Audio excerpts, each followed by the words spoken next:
এবং রাসূলুল্লাহ সাল্লাল্লাহু আলাইহি ওয়াসাল্লামের পিতার নাম ছিল আব্দুল্লাহ, মায়ের নাম ছিল আমিনা, দাদার নাম ছিল আব্দুল মুত্তালিব।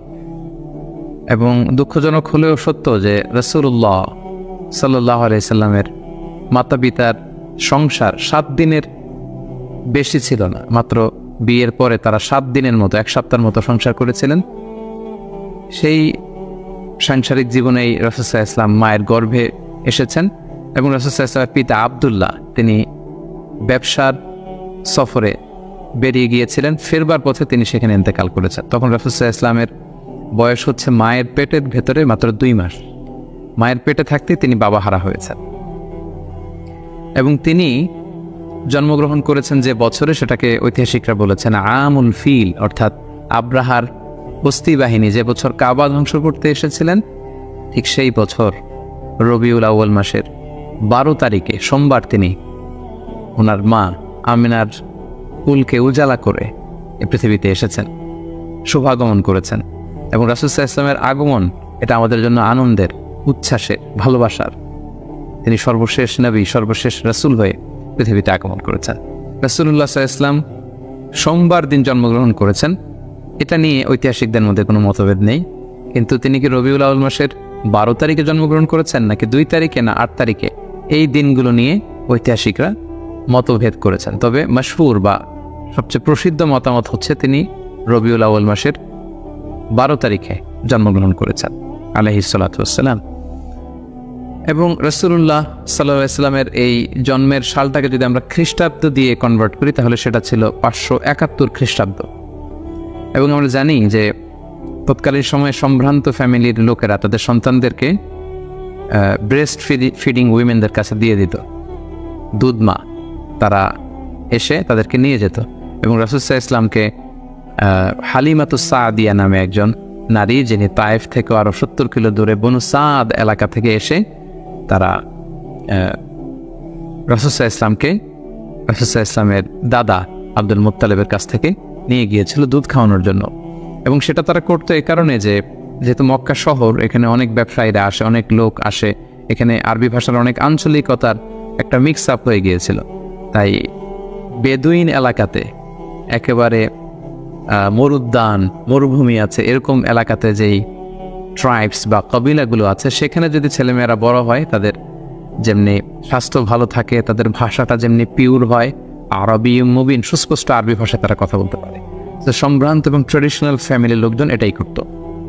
তার ধারাবাহিকতায় রাসূল সাল্লাল্লাহু আলাইহি ওয়াসাল্লামকে বনু সাদ গোত্র থেকে এসে হালিমাতুস সাদিয়া বনু সাদ গোষ্ঠীর কাছে নিয়ে গেল যে তাকে লালন পালন করবে, কয়েক বছর দুধ খাওয়াবে। এটা ঘটেছিল তার জন্মের পরপরই। এবং রাসূল সাল্লাল্লাহু আলাইহি ওয়াসাল্লামের বয়স যখন 2, তখন অল্প কিছু দিনের জন্য হালিমাতুস সাদিয়া সেই বনু সাদ থেকে আবার মক্কায় নিয়ে এসেছিল, যাতে রাসূল সাল্লাল্লাহু আলাইহি ওয়াসাল্লামের মা আমিনা কিছুদিনের জন্য ছেলের সঙ্গ পান। কিছুদিন যখন আমিনা সঙ্গ পেল, তারপর আবার তাকে বনু সাদে নিয়ে যাওয়া হলো। এবং রাসূলুল্লাহ সাল্লাল্লাহু আলাইহি ওয়াসাল্লাম হালিমাতুস সাদিয়ার দুগ্ধ পান করতে লাগলেন। হালিমাতুস সাদিয়ার সন্তানদের সাথে মরুদ্যান, মরুভূমির সেই বেদুইন পরিবেশে বেড়ে উঠতে লাগলেন। সেখানকার যে পিওর ল্যাঙ্গুয়েজ আছে, আরবি ভাষা শিখতে লাগলেন। এবং রাসূল সাল্লাল্লাহু আলাইহি ওয়াসাল্লামের বয়স যখন 4, তখন তার প্রথম শকটা সাদার হয়েছে, যেটাকে সিনা চাক বলে, ওপেন হার্ট সার্জারি। রাসূল সাল্লাল্লাহু আলাইহি ওয়াসাল্লামের জীবনে মোট 3 বার এটা ঘটেছিল। বয়স যখন 4 তখন একবার, ওহী নাজিলের সময় একবার, মেরাজ যখন তিনি গিয়েছিলেন তখন একবার। রাসূল সাল্লাল্লাহু আলাইহি ওয়াসাল্লাম মরুভূমিতে বনু সাদ গোষ্ঠীর ছোট ছেলেদের সাথে খেলাধুলা করছিলেন। হঠাৎ জিবরাইল আলাইহিস সালাম এসে রাসূল সাল্লাল্লাহু আলাইহি ওয়াসাল্লামকে এক পাশে নিয়ে গলা থেকে শুরু করে নাভি পর্যন্ত ছিঁড়ে রাসূল সাল্লাল্লাহু আলাইহি ওয়াসাল্লামের হৃদয়টাকে বের করে জামজামের পানি দিয়ে ধৌত করে আবার ভেতরে ঢুকিয়ে দিলেন, এই জায়গাটাকে আবার মিলিয়ে ফেললেন, যেটা আধুনিক সময় আমরা এটাকে ওপেন হার্ট সার্জারি বলি। এই দৃশ্য হালিমাতুস সাদিয়ার ছেলেমেয়েরা দেখে ভয়ে দৌড়াতে লাগলো। মায়ের কাছে যেয়ে বলল, আমাদের কোরাইশি ভাই বোধহয় মারা গিয়েছে। হালিমাতুস সাদিয়া বিচলিত হয়ে আসলেন, দেখলেন যে না, মারা যায়নি, মুহাম্মদ, শিশু মুহাম্মদ, তিনি বিচলিত অবস্থায় আছেন। তারা ভয় পেয়ে গেলেন এবং ভাবলেন যে না, এই ছেলের যদি কিছু হয়ে যায় তাহলে তো এর দায়ভার আমার উপর আসবে, আমরা দিয়ে আসবো মুহাম্মদকে। রাসূল সাল্লাল্লাহু আলাইহি ওয়াসাল্লামের বয়স যখন 5, তখন হালিমাতুস সাদিয়া রাসূল সাল্লাল্লাহু আলাইহি ওয়াসাল্লামকে নিয়ে, ছোট্ট মুহাম্মদ সাল্লাল্লাহু আলাইহি ওয়াসাল্লামকে নিয়ে তার মায়ের কাছে দিয়ে আসলেন। যেহেতু 5 বছর বয়সে এখন তিনি সুস্পষ্ট আরবিতে কথা বলতে পারেন এবং দুধ খাওয়ানো তো সেই 2 বছর বয়সেই শেষ। তিনি মরুভূমির সুন্দর প্রকৃতিতে সুঠাম দেহ নিয়ে বড় হচ্ছেন, সুন্দর আরবি ভাষায় কথা বলতে পারেন। 5 বছর বয়সে মায়ের কাছে ফিরিয়ে দেয়া হলো।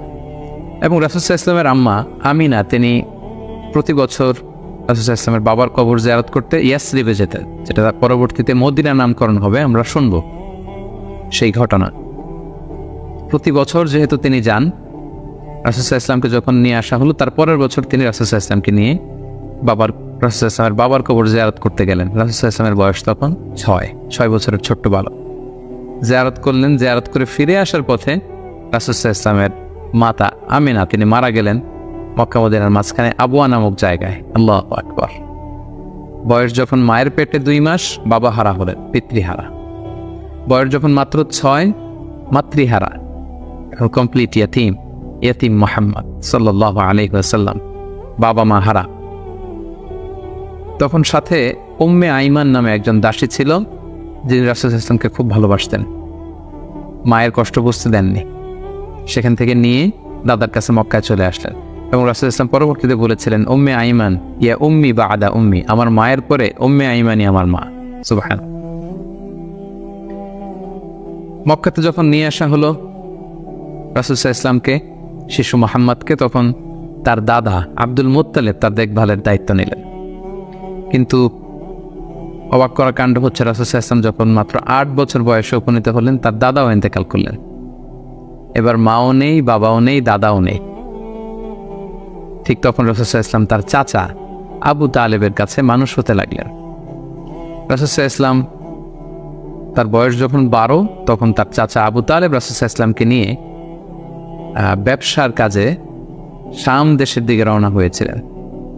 আমরা সেখানে বুহাইরা আর রাহেব, যে খ্রিস্টান পাদ্রী, তার গুরু পাদ্রীর কাছে শুনেছিলেন যে শেষ জামানার নবী তার শৈশব বয়সে বা কৈশোর বয়সে এই মরুভূমির পাশ দিয়ে যাবে। এটা শোনার পর থেকে বুহাইরা বছরের পর বছর এখানে ধ্যানমগ্ন থাকতো এবং অপেক্ষা করত। লম্বা ঘটনা। সম্মানিত, শুধু আমরা বলে রাখি যে আমরা কোনো ঘটনাতেই লম্বা চূড়া ঢুকে যাব না, আমরা শুধু কখন কি ইনসিডেন্ট হয়েছিল সেটা একটু করে আপনাদের সাথে শেয়ার করবার চেষ্টা করব। বুহাইরা আর রাহেব তার চাচা আবু তালেবকে বলল, এই ছেলে মুহাম্মদ নবী হবে, তার ভবিষ্যৎ অনেক উজ্জ্বল, ইহুদিরা যাতে জানতে না পারে, তুমি ফিরে যাও। এই ঘটনাটা তার বয়স যখন 12 তখন ঘটেছিল। রাসূল সাল্লাল্লাহু আলাইহি ওয়াসাল্লামের বয়স যখন 13, তখন থেকে তিনি মক্কার লোকদের ছাগল চড়াতে শুরু করলেন, মেষ পালক হিসেবে ক্যারিয়ার শুরু করলেন। অল্প কিছু পারিশ্রমিকের বিনিময়ে তিনি এটা করতেন। এটা শুধু রাসূল সাল্লাল্লাহু আলাইহি ওয়াসাল্লামের জীবনীতেই নয়, সমস্ত আম্বিয়া আলাইহিস সালামের জীবনীতে এটা ঘটেছে। সেই বুখারীর বর্ণনা, প্রিয়নবী বলেন, মা বা'আসাল্লাহু নাবিয়্যান ইল্লা রাআল গানাম, এই পৃথিবীতে আল্লাহ এমন কোনো নবী পাঠাননি যাদেরকে দিয়ে আল্লাহ মেষ চড়ান। সুবহানাল্লাহ। রাসূল সাল্লাল্লাহু আলাইহি ওয়াসাল্লাম এটা শুরু করেছিলেন। রাসূল সাল্লাল্লাহু আলাইহি ওয়াসাল্লামের বয়স যখন 20, তখন তিনি তরুণ যুবক। ওই বয়সে তিনি হিলফুল ফুজুল সংগঠন করেছিলেন, আরবিতে যেটাকে বলা হয় হালাফুল ফুদুল বা হালাফুল মুত্তাইয়িবিন, যুব সংগঠন করেছিলেন। এটার উদ্দেশ্য কি ছিল? যাতে মক্কাতে কেউ মাজলুম না হয়। এক লোক তার পণ্য বিক্রি করেছে, মক্কার এক সম্ভ্রান্ত লোক পণ্য কিনে টাকা দিতে চায় নাই।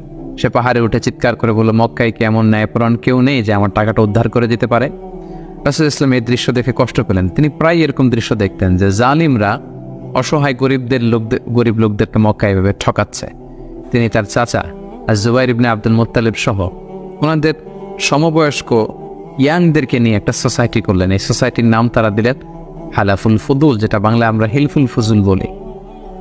এবং তারা এই সংগঠনের নাম দিয়েছিলেন হালাফুল মুত্তাইয়িবিন। বেসিকলি তারা আরব দেশের ট্রেডিশন ছিল, তারা যখন সংঘবদ্ধ হতো তারা এক গামলা রঙের ভেতরে হাত ঢুকিয়ে দিয়ে তারা পাথরের মধ্যে হাতের ছাপ দিত। সবাই এভাবে হাতের ছাপ দিয়ে তারা প্রমাণ দিত যে আমরা ঐক্যবদ্ধ, সংঘবদ্ধ আছি। তো এভাবে রাসূল সাল্লাল্লাহু আলাইহি ওয়াসাল্লাম যখন এই যুব সংগঠন করলেন, তখন আর জালিমরা সাহস পেল না গরিবদেরকে ঠকাতে, এবং তারা গরিবদের হক এভাবে উদ্ধার করে দিত। সুবহানাল্লাহ।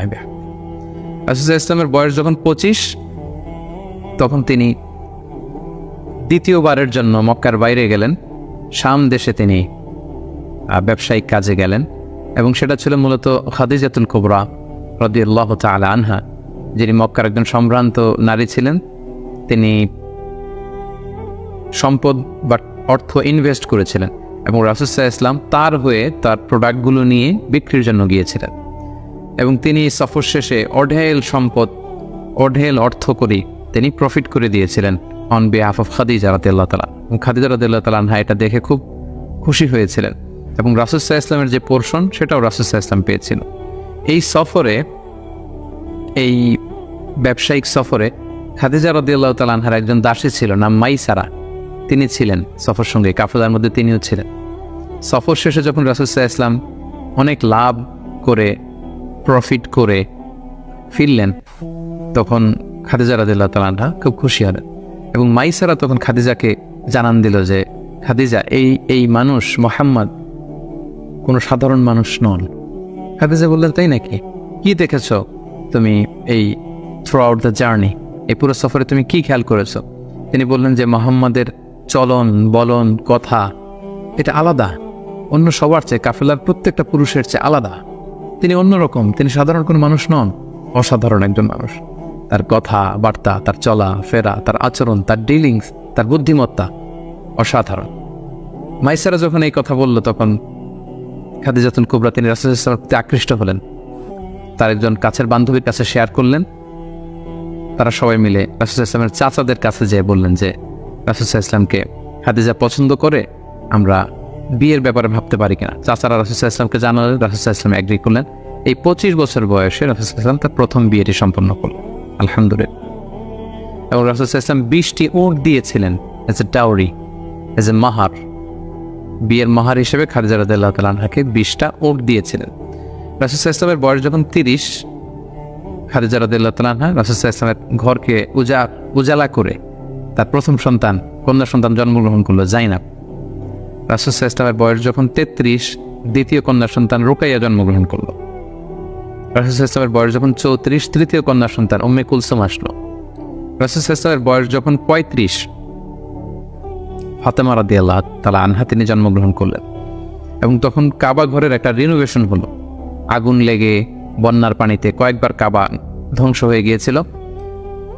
ঠিক সেই সময়তে রাসূল সাল্লাল্লাহু আলাইহি ওয়াসাল্লামের বয়স যখন 35, কাবাকে আবার রিবিল্ড অফ কাবা বা রিনোভেশন অফ কাবা করা হয়েছিল। ইব্রাহিম আলাইহিস সালামের যে ভিত্তির উপর কাবা তৈরি করেছিলেন, সেই ভিত্তি ঠিক রেখে পাথর এনে কাবা নির্মাণ করা হয়েছিল। এবং হাজরা আসওয়াদ নিয়ে একটা দ্বন্দ্ব লেগেছিল, কে রাখবে এই জান্নাতি পাথর। 4টা গ্রুপ হয়ে গিয়েছিল। পরবর্তীতে রাসূল সাল্লাল্লাহু আলাইহি ওয়াসাল্লাম এটার সমাধান দিয়েছিলেন।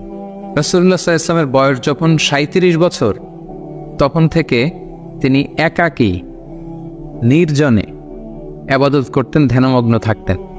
হুব্বিবা ইলাইহিল খালা, নিঃসঙ্গত তার কাছে প্রিয় করে দেয়া হলো। সম্মানিত সুধী, জাহিলি যুগে রাসূল সাল্লাল্লাহু আলাইহি ওয়াসাল্লামের ধর্মবিশ্বাস কী ছিল সেটা নিয়ে যদি আমরা বলি, তাহলে আমরা বলবো যে তিনি কখনো শিরকের সাথে জড়িত হননি, তিনি কখনো কোনো মূর্তিকে টাচ করেননি, তিনি আল্লাহ ছাড়া কারো কাছে কোনো কিছু কামনা করেননি। এবং তিনি হানিফ সম্প্রদায়ের অন্তর্ভুক্ত ছিলেন, অর্থাৎ ইব্রাহিম আলাইহিস সালামের স্বচ্ছ হানিফ ধর্মবিশ্বাসের যতটুকু মক্কাতে তখন অবশিষ্ট ছিল, রাসূল সাল্লাল্লাহু আলাইহি ওয়াসাল্লাম সেগুলোর প্রতি আকৃষ্ট ছিলেন, তিনি সেগুলো পালন করতেন। কিন্তু এই জাহিলি সমাজের মধ্য থেকে মানুষগুলোকে এক আল্লাহর দিকে কিভাবে নেবেন, সঠিক রাস্তা কোনটা, একটা স্ট্রাকচার্ড রিলিজিয়ান, স্ট্রাকচার্ড শারিয়া ওনার কাছে ছিল না। ফলে সেটা তিনি কামনা করছিলেন, খুঁজছিলেন, মহাসত্যকে তিনি খুঁজে বেড়াচ্ছিলেন। এজন্য ওনার বয়স যখন 37 ইয়ার্স ওল্ড, তখন হুব্বিবা ইলাইহিল খালা, নিঃসঙ্গতা, একাকী ধ্যান করা, এই মহাবিশ্ব নিয়ে গবেষণা করা, এই মহাবিশ্বের স্রষ্টাকে কিভাবে আরও তার সান্নিধ্য পাওয়া যায় সেটা নিয়ে তিনি চিন্তা গবেষণা করছিলেন। এবং ঠিক সেই মুহূর্তে তিনি হেরা গুহাতে যেতেন। এবং এটা চলেছিল তার বয়স যখন 37 থেকে শুরু করে 39 বছর 6 মাস পর্যন্ত এই ধ্যান তিনি করতেন। খাবার নিয়ে হেরা গুহাতে যেতেন, সেখানে ধ্যানমগ্ন তিনি থাকতেন এবং তিনি স্রষ্টার সান্নিধ্য পাওয়ার চেষ্টা করতেন। সত্য, মহাসত্যকে তিনি অর্জনের জন্য চেষ্টা করতেন। রাসূলুল্লাহ সাল্লাল্লাহু আলাইহি ওয়াসাল্লামের বয়স যখন 39 বছর 6 মাস, তখন থেকে, অর্থাৎ 40 বছর হতে আর মাত্র 6 মাস বাকি, তখন থেকে তিনি গুড ড্রিমস আর রুইয়া সাদেকা, বেশি বেশি সত্য স্বপ্ন দেখতে শুরু করলেন। প্রতিদিনই স্বপ্ন দেখতেন এবং রাতে যাই স্বপ্ন দেখতেন সকালবেলা সেটা বাস্তবায়িত হতো। ফলে তিনি স্বপ্নে রাতে যা দেখতেন সকালবেলা বাস্তবে সেটা সমাজে তিনি দেখতে পেতেন। এভাবে একাকী তিনি খাবার নিয়ে, পাথেয় নিয়ে সেই 632 মিটার উঁচু মাক্কাতুল মুকাররমায় গারে হেরাতে, হেরা পাহাড়ে তিনি চলে যেতেন, ধ্যানমগ্ন থাকতেন এবং মহাসত্যের সন্ধান করতেন। ঠিক তার বয়স যখন 40 বছরে উপনীত হলো, তিনি মহাসত্যের সন্ধান পেলেন। সুবহানাল্লাহ বিহামদি। সেদিন জিবরাইল আলাইহিস সালাম রেশমি কাপড়ে সূরাতুল আলাকের প্রথম 5 আয়াত নিয়ে এসে বললেন, পড়ুন।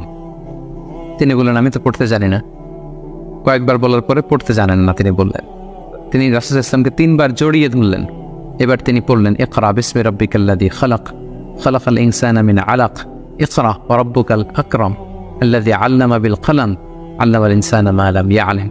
এই যে কোরআনের প্রথম 5 আয়াত হেরা গুহাতে নাজিল হলো, তখন রাসূল সাল্লাল্লাহু আলাইহি ওয়াসাল্লাম পড়লেন।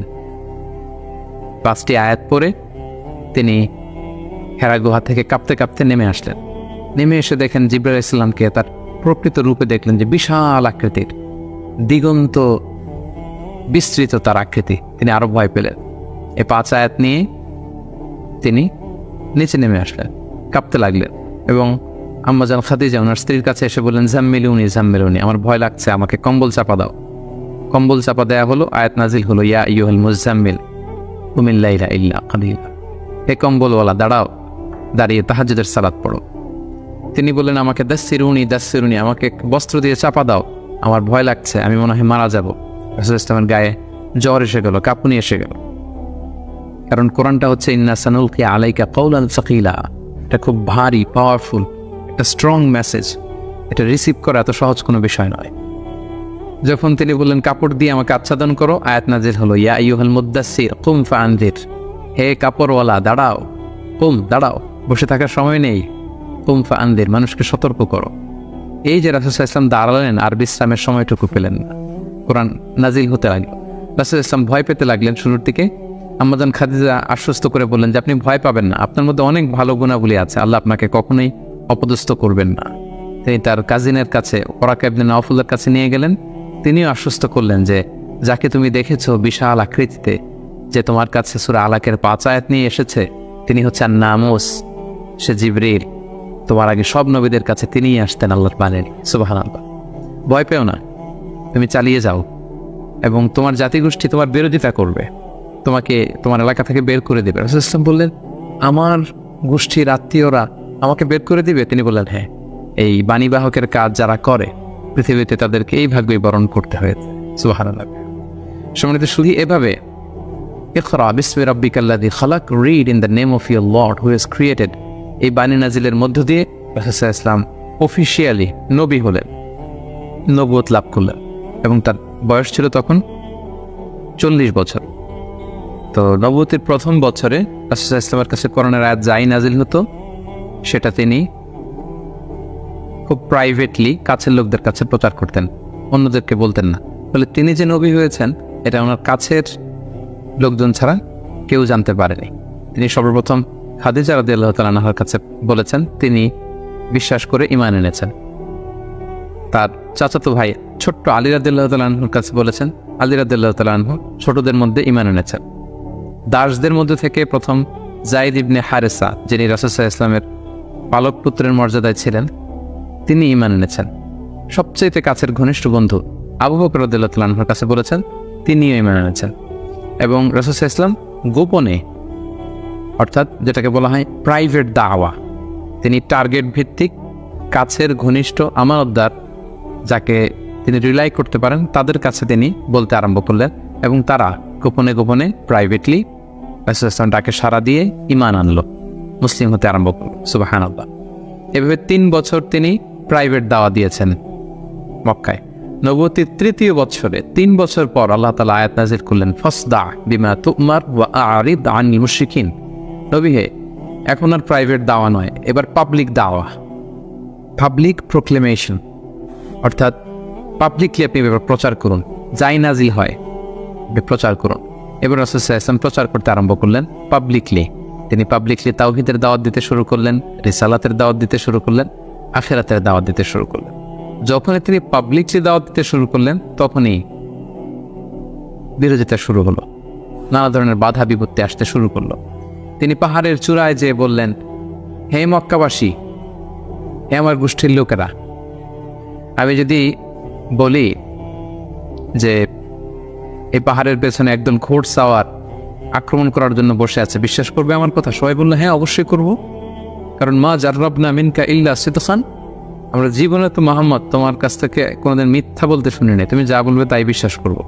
তখন রাসূল সাল্লাল্লাহু আলাইহি ওয়াসাল্লাম বললেন, তাহলে জেনে রেখো, আমাকে যদি নবী হিসেবে না মানো, আখেরাতে যদি বিশ্বাস না করো, আল্লাহকে যদি একক একমাত্র রব হিসেবে না মানো, তোমাদের জন্য কঠিন শাস্তি অপেক্ষা করছে। একথা শুনে তারা মর্মাহত হলো এবং রাসূল সাল্লাল্লাহু আলাইহি ওয়াসাল্লামের চাচা আবু লাহাব পাথর নিয়ে রাসূল সাল্লাল্লাহু আলাইহি ওয়াসাল্লামের প্রতি নিক্ষেপ করলেন। এবং তখনই সূরাতুল লাহাব নাজিল হলো। সূরাতুল লাহাব, তাব্বাত ইয়াদা আবি লাহাবি ওয়া তাব, ধ্বংস হোক, নিবাত যাক আবু লাহাবের 2 হাত।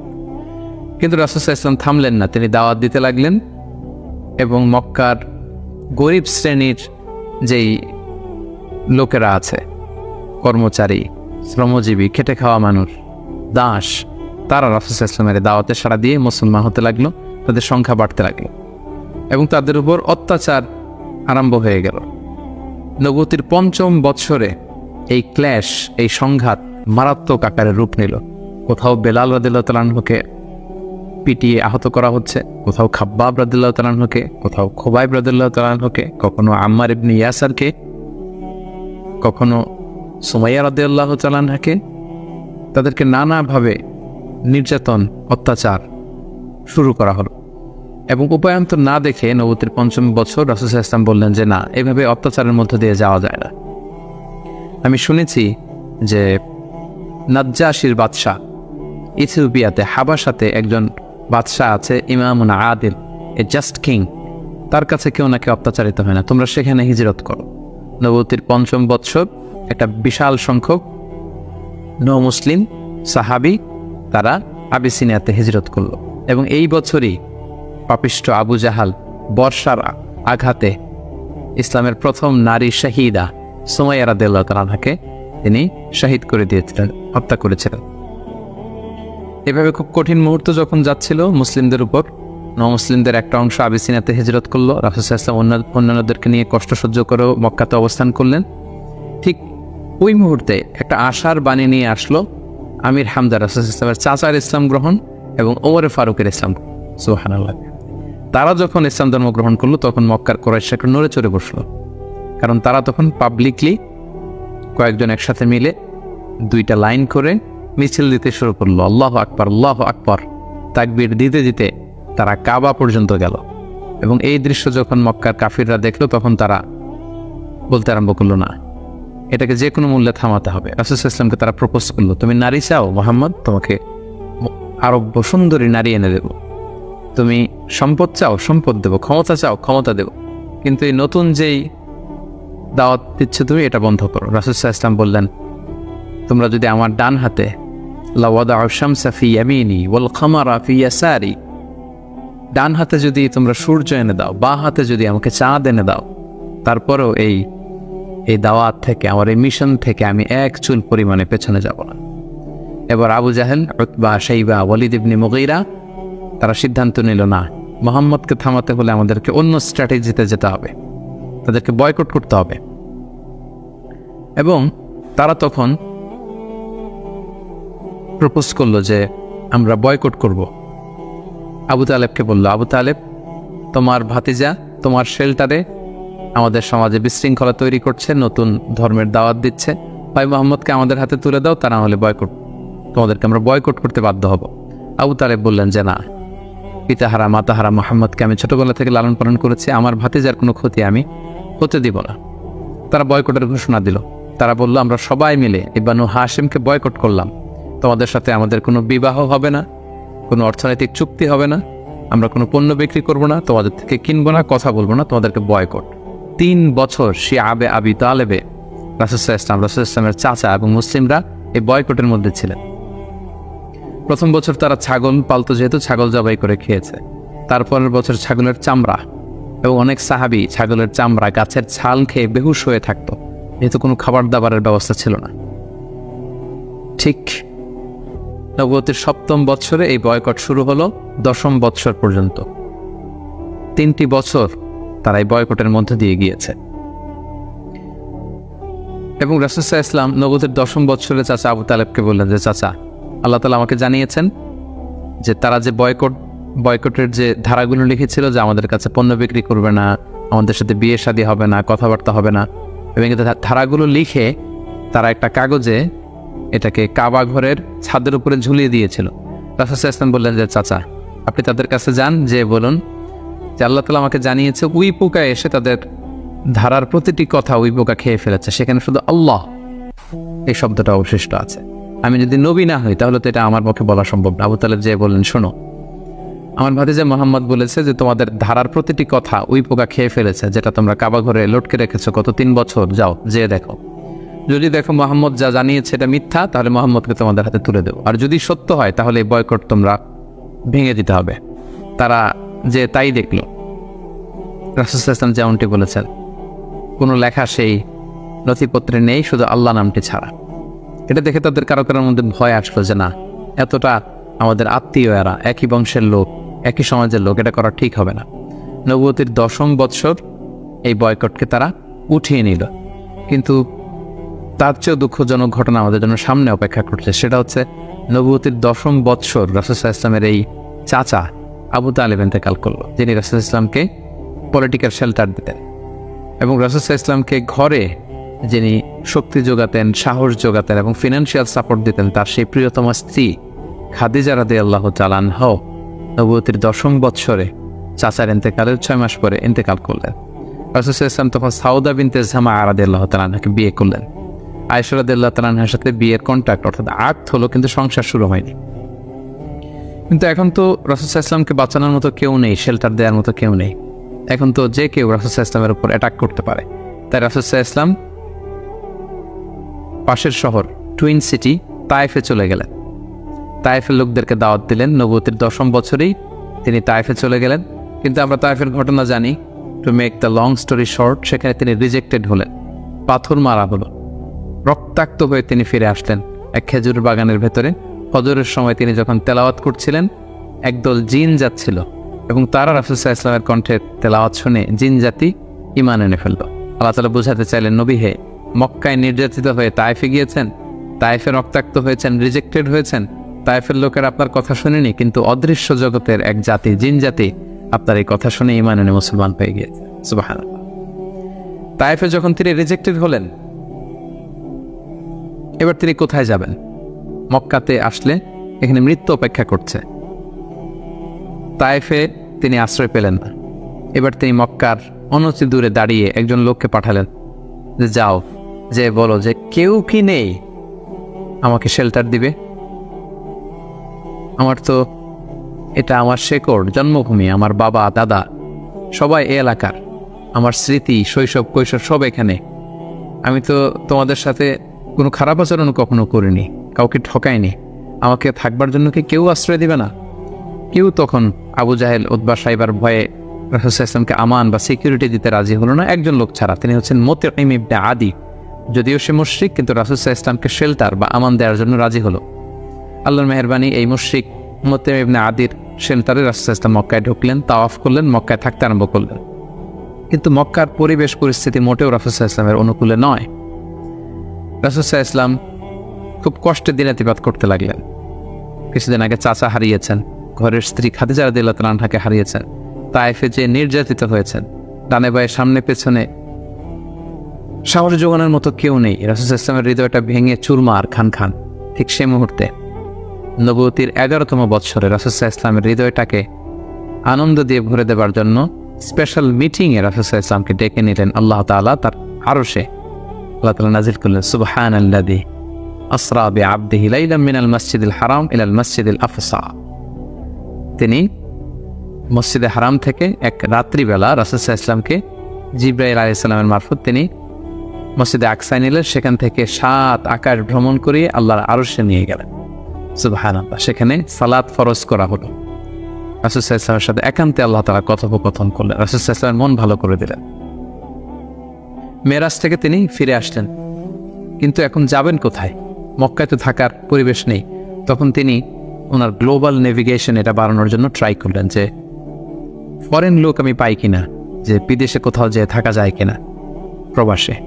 রাসূল সাল্লাল্লাহু আলাইহি ওয়াসাল্লাম তখন হজের মৌসুমটাকে বেছে নিলেন, কারণ হজে মক্কায় হাজার হাজার লোক চারদিক থেকে আসতো এবং হজের মৌসুমগুলোতে আবু জাহেল, উতবা, সাইবা, ওয়ালিদ ইবনে মুগীরা তারা মক্কায় প্রবেশের যে প্রধান ফটক বা গেটে সেখানে দাঁড়িয়ে হাজিদেরকে বলতো, খবরদার, মক্কার যেখানে মনে চায় যাও, মানাসিকুল হজ পালন করো, কিন্তু মক্কায় একজন পাগল আছে, তার নাম মোহাম্মদ, তার কাছে যেও না, সে এমন কথা বলবে তোমাকেও পাগল বানায় ফেলবে।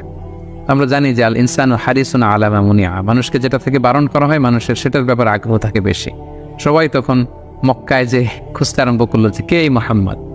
যারা রাসূল সাল্লাল্লাহু আলাইহি ওয়াসাল্লামের কাছে আসতো, রাসূল সাল্লাল্লাহু আলাইহি ওয়াসাল্লাম তাদেরকে আল্লাহ নাজিল করা কোরআন তেলাওয়াত শোনায় দিতেন, এবং রাসূল সাল্লাল্লাহু আলাইহি ওয়াসাল্লামের কণ্ঠে কোরআন তেলাওয়াত শুনে এরকম অনেক ভিনদেশী মুসলমান হয়ে গিয়েছিল। কিন্তু রাসূল সাল্লাল্লাহু আলাইহি ওয়াসাল্লামের তো একটা সেটেলমেন্ট লাগবে।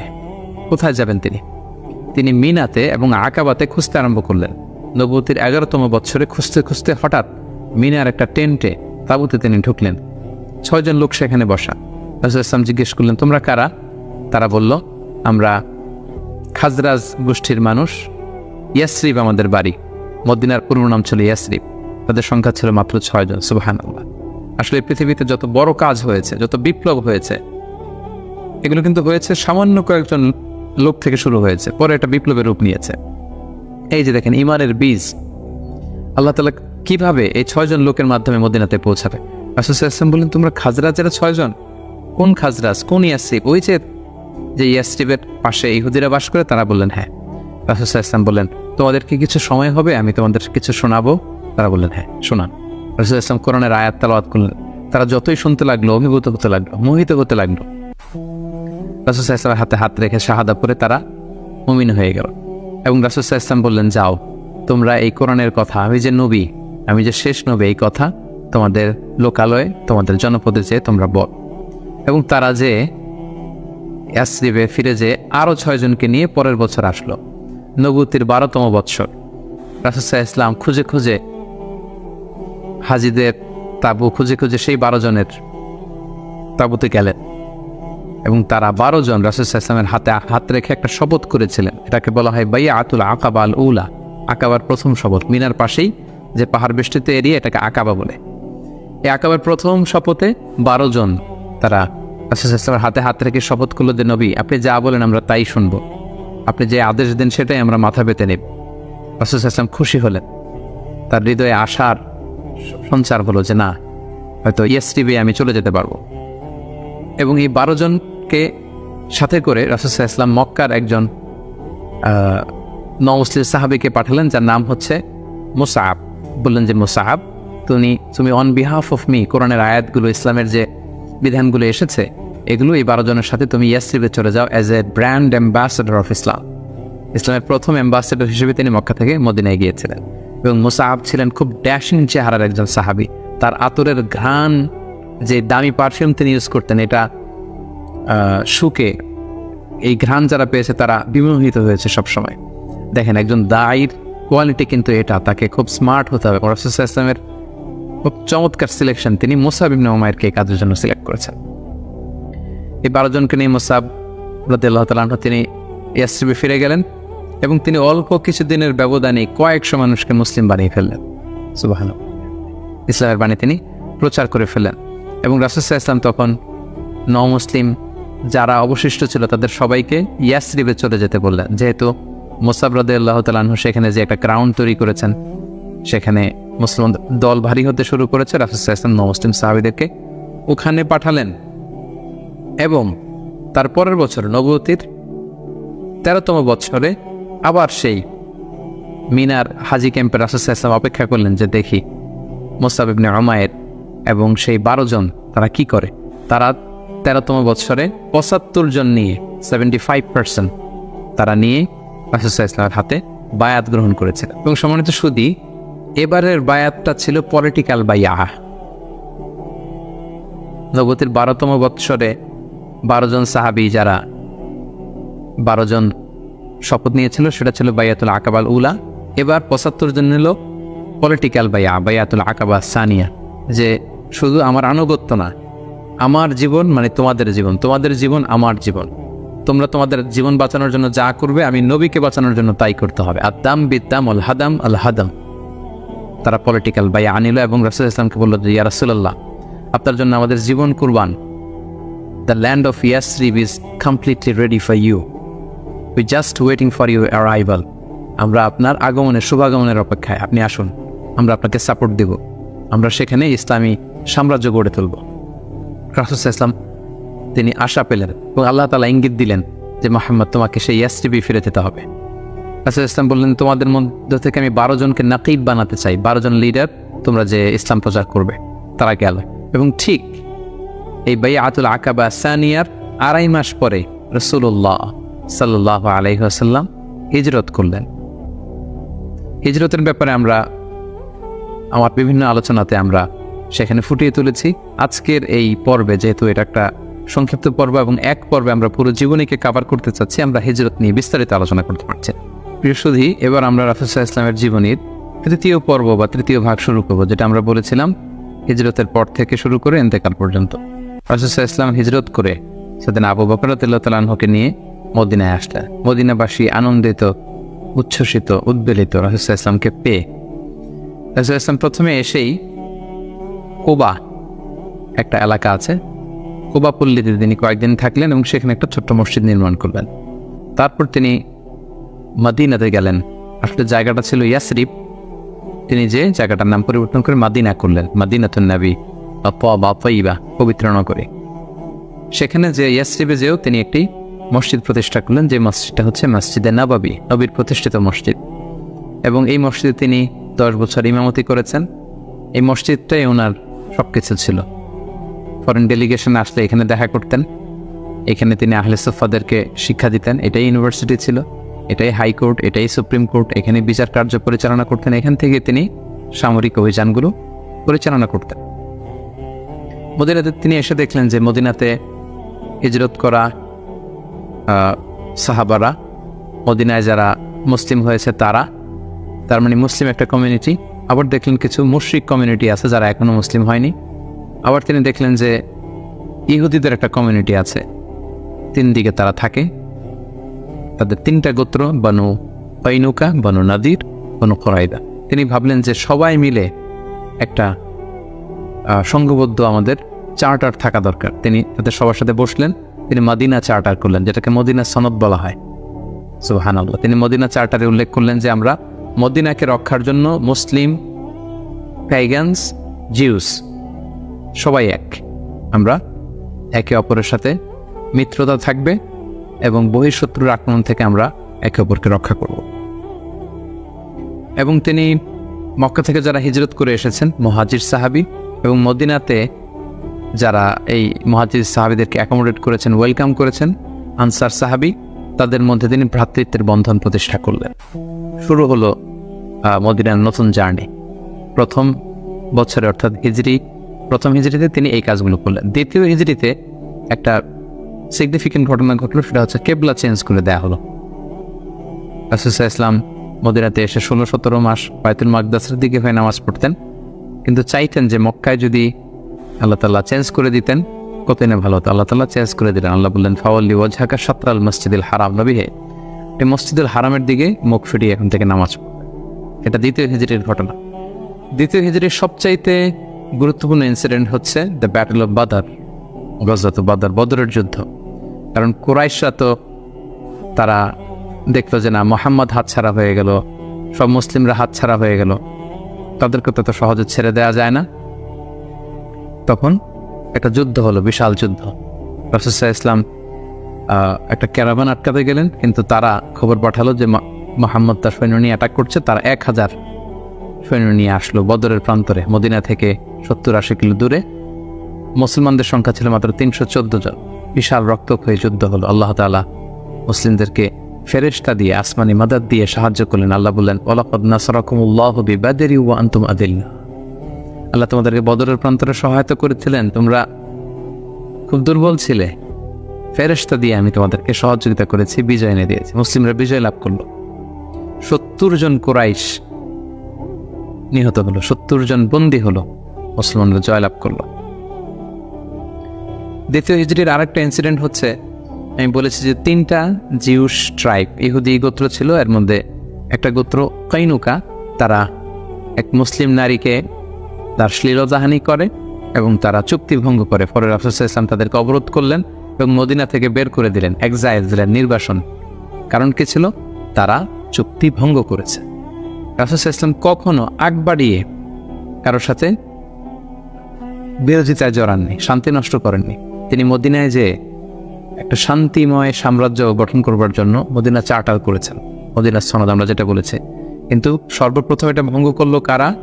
বনু কাইনুকা নামে যে ইহুদি গোত্র আছে তারা। রাসূল সাল্লাল্লাহু আলাইহি ওয়াসাল্লাম তাদেরকে নির্বাসন দিলেন। এবং দ্বিতীয় হিজরিতে রোজার বিধান এবং জাকাতের বিধানকে ফরজ করা হয়। তৃতীয় হিজরির সবচেয়ে গুরুত্বপূর্ণ ঘটনা হচ্ছে উহুদের যুদ্ধ। কারণ 1 বছর আগে দ্বিতীয় হিজরিতে কুরাইশদের 70 জন নিহত হয়েছে, 70 জন বন্দী হয়েছে। তাদের যেই ক্ষত ঘা এটা শুকায়নি। এটা শোধ নেওয়ার জন্য, প্রতিশোধ নেওয়ার জন্য তারা আসলে 3000 সৈন্য নিয়ে, মুসলিমরা ছিল মাত্র 1000। ইনিশিয়ালি রাসূল সাল্লাল্লাহু আলাইহি ওয়াসাল্লামের কিছু দিক নির্দেশনা অমান্য করার কারণে মুসলিমরা পরাজিত হতে আরম্ভ করলো, কিন্তু শেষের দিকে তারা আবার যুদ্ধে একটা ব্যালেন্স তৈরি করলো। কিন্তু তারপরেও 70 জন মুসলিম এই যুদ্ধে শহীদ হয়েছে। এবং রাসূল সাল্লাল্লাহু আলাইহি ওয়াসাল্লাম তার প্রিয়তম চাচা হামজা ইবনে আব্দুল মুত্তালিব, যাকে সাইয়্যিদুশ শুহাদা ঘোষণা দেওয়া হয়েছে, এবং যে মুসআব ইবনে উমাইরকে দ্য ফার্স্ট অ্যাম্বাসেডর করে তিনি পাঠিয়েছিলেন, এই যুদ্ধে তিনিও শহীদ হয়েছেন। 70 জন সাহাবীকে রাসূল সাল্লাল্লাহু আলাইহি ওয়াসাল্লাম হারিয়েছেন সেই যুদ্ধে। তৃতীয় হিজরিতে রাসূল সাল্লাল্লাহু আলাইহি ওয়াসাল্লাম হাফসা রাদিয়াল্লাহু তাআলা আনহাকে বিয়ে করেন, জাইনাব বিনতে খুজাইমাকে বিয়ে করেন। এবং তৃতীয় হিজরি সনে ফাতিমা রাদিয়াল্লাহু তাআলা আনহা, আলী রাদিয়াল্লাহু তাআলা আনহার ঘরকে উজালা করে রাসূল সাল্লাল্লাহু আলাইহি ওয়াসাল্লামের প্রথম নাতি হাসান রাদিয়াল্লাহু তাআলা আনহু জন্মগ্রহণ করেছিলেন। চতুর্থ হিজরির একটা মর্মান্তিক ঘটনা হচ্ছে বীরে মাউনার ঘটনা। নাজদ থেকে কিছু লোক এসে রাসূল সাল্লাল্লাহু আলাইহি ওয়াসাল্লামকে বললেন, আপনি কিছু সাহাবাকে, কারি সাহাবাকে, হাফেজ সাহাবাদেরকে আমাদের সাথে পাঠান, তারা নজদে এসে আমাদেরকে ইসলাম শেখাবে। রাসূল সাল্লাল্লাহু আলাইহি ওয়াসাল্লাম 70 জন কারি সাহাবাকে বিশ্বাস করে পাঠিয়েছিলেন যে তাদেরকে নিয়ে যাও, তারা ইসলাম শেখাবে।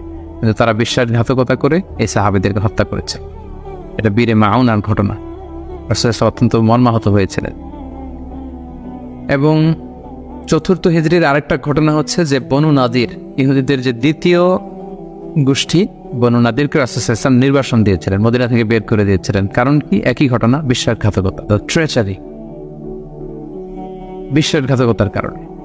রাসূল সাল্লাল্লাহু আলাইহি ওয়াসাল্লাম আবু বকর, ওমর ফারুককে নিয়ে রক্তপণ কালেকশন করবার জন্য সেখানে গিয়েছিলেন, এবং তারা বলল যে হ্যাঁ, আমরা এটাতে অংশগ্রহণ করবো, আপনি আসুন। কিন্তু তারা প্ল্যান করে রেখেছিল যে রাসূল সাল্লাল্লাহু আলাইহি ওয়াসাল্লামকে এমন একটা ঘরের নিচে বসাবেন, যেই ঘরের উপর থেকে একজন ইহুদি বড় একটা পাথরের খণ্ড রাসূল সাল্লাল্লাহু আলাইহি ওয়াসাল্লামের মাথায় নিক্ষেপ করবেন, যাতে রাসূল সাল্লাল্লাহু আলাইহি ওয়াসাল্লাম সেখানে নিহত হন। এই প্ল্যান করে রাসূল সাল্লাল্লাহু আলাইহি ওয়াসাল্লামকে ঠিক ওই লোকেশনে যখন ডাকলেন, রাসূল সাল্লাল্লাহু আলাইহি ওয়াসাল্লাম যাচ্ছিলেন, ইন দ্য মিন টাইম আল্লাহ তাআলা রাসূল সাল্লাল্লাহু আলাইহি ওয়াসাল্লামকে সব জানিয়ে দিলেন তাদের কনস্পাইরেসি। জিবরাইল আলাইহিস সালাম বলেন, ইয়া রাসূলুল্লাহ, এই মুহূর্তে এখান থেকে আপনি চলে যান মদিনায়। মদিনায় আসলেন, এসে বিশাল বাহিনী গঠন করে বনু নাদিরকে তিনি ঘেরাও করলেন এবং তাদেরকে এই এলাকা থেকে উৎখাত করলেন এই বিশ্বাসঘাতকতার কারণে। যেহেতু মদিনা চার্টার ছিল, একে অপরের শুভ কামনা করবে, শুভাকাঙ্ক্ষী হবে, মিত্র হিসেবে কাজ করবে, কিন্তু তারা রাসূল সাল্লাল্লাহু আলাইহি ওয়াসাল্লামকে হত্যার ষড়যন্ত্র করেছে। তাদেরকে রাসূল সাল্লাল্লাহু আলাইহি ওয়াসাল্লাম এখান থেকে বের করে দিলেন। এবং চতুর্থ হিজরিতে মদকে আল্লাহ তাআলা হারাম ঘোষণা করলেন। এটা ছিল একটা গুরুত্বপূর্ণ ঘটনা। পঞ্চম হিজরিতে অনেকগুলো ঘটনা ঘটেছে, এর মধ্যে অন্যতম হচ্ছে বনু মুস্তালিকের যুদ্ধ হয়েছিল। তারা রাসূল সাল্লাল্লাহু আলাইহি ওয়াসাল্লামকে অতর্কিত আক্রমণ করতে চেয়েছিল, রাসূল সাল্লাল্লাহু আলাইহি ওয়াসাল্লাম আগেই তাদেরকে আক্রমণ করে এলাকা দখল করলেন। এবং সেখান থেকে ফিরে আসবার সময় ইফকের যে ঘটনা আমরা জানি, আম্মা জান আয়েশা রাদিয়াল্লাহু তাআলা আনহাকে অপবাদ দেয়া হয়েছিল। সফওয়ান ইবনে মুআত্তাল রাদিয়াল্লাহু তাআলা আনহুর সাথে তার অবৈধ সম্পর্ক আছে বলে মুনাফিকরা ছড়িয়ে দিয়েছিল না। এবং আল্লাহ তাআলা আরশের উপর থেকে তিনি আম্মা জান আয়েশার পবিত্রতা ঘোষণা করেছেন। সুবহানাল্লাহ। এই ঘটনা পঞ্চম হিজরিতে ঘটেছিল।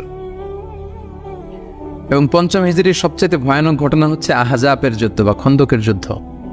ইহুদি দুইটা গোষ্ঠী তারা যখন মদিনা থেকে নির্বাসিত হলো তাদের বিশ্বাসঘাতকতার কারণে, তারা যে কুরাইশদের লিডারদেরকে ফুসলাতে লাগলো, গাতাফান গোত্রের লিডারদেরকে ফুসলাতে লাগলো, আরবদেরকে ফুসলাতে লাগলো যে মুহাম্মদ কিন্তু তার দলবল নিয়ে দিনকে দিন শক্তিশালী হচ্ছে, এখনই সময়, এবছর যদি আমরা তাকে অ্যাটাক করে পরাহত করতে না পারে আমরা আটকাতে পারবো না। ফুসলাতে প্রভোগ করতে করতে তারা 10,000 সৈন্য জমা করলো এবং তারা প্ল্যান করলো যে আমরা 10,000 অ্যাটাক করব। আর ইহুদিদের একটা গোত্র ছিল বনু কুরাইজা, তারা এখনো পর্যন্ত কোনো চুক্তি ভঙ্গ করেনি। ফলে আপ আনটিল দ্যাট টাইম তাদের সাথে রাসূল সাল্লাল্লাহু আলাইহি ওয়াসাল্লামের সুসম্পর্ক ছিল এক ধরনের। তারা প্ল্যান করলো কোনোভাবে আমরা ভেতর থেকে বিশ্বাসঘাতকতার জন্য বনু কুরাইজাকে আমরা বলবো। তারা সেটাই করলো।